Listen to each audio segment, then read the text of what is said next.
Hello, Peter. Thanks for joining. How can I help you today? Hello, Anna.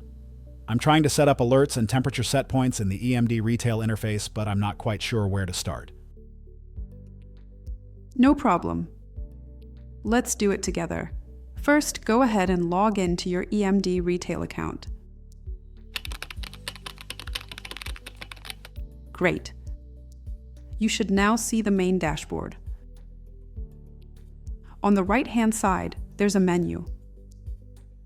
Look for the one called Configuration.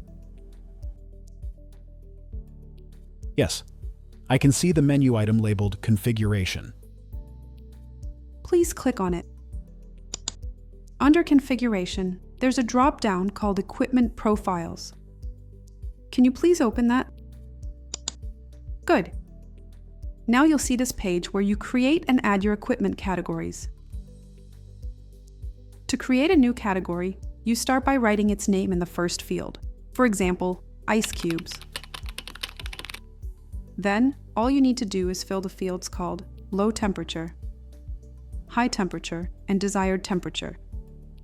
For example, if you're setting up a freezer category, you might set the low temperature to minus 21 degrees Celsius, the high one to minus 16 degrees, and the desired temperature to minus 18 degrees.